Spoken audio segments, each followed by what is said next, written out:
So I've been watching the show, The White Lotus. The last episode just aired recently, depending on which platform you're consuming it off of.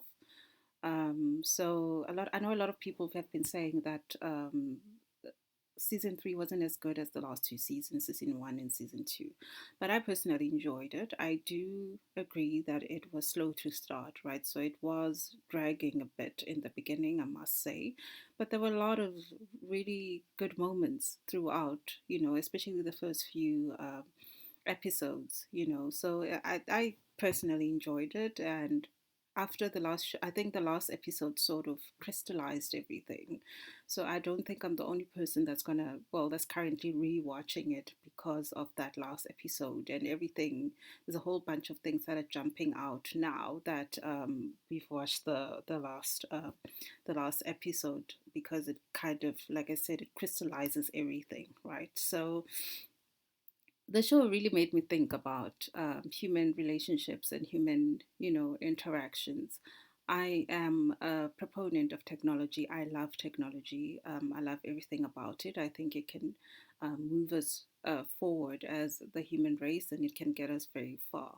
But the one area where I'm not sure, well, I am sure actually, I'm not a fan of technology interfering, is human relationships and human interactions, right?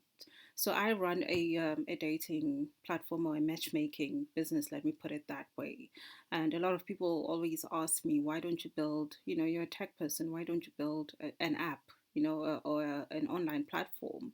And I always say that I don't believe that tech should go so deep into personal relationships and human interactions. There's something very special, I think, and I feel about human interactions, where I feel like, tech getting deep into that, and social media is one of those things, right? Social media gives us a lot of exposure to a lot of things. So it has its benefit. It has a great many benefits, especially in terms of the dissemination of information. I know there's a lot of misinformation out there, but I feel like we're getting, with anything, with the news and what's happening around the world and what's happening, around us, we get a more honest view of what's really happening, and we're a lot less dependent on on the very few disseminators of information. Like we have a lot more sources of information via social media and via technology than we did previously, albeit some of it is misinformation.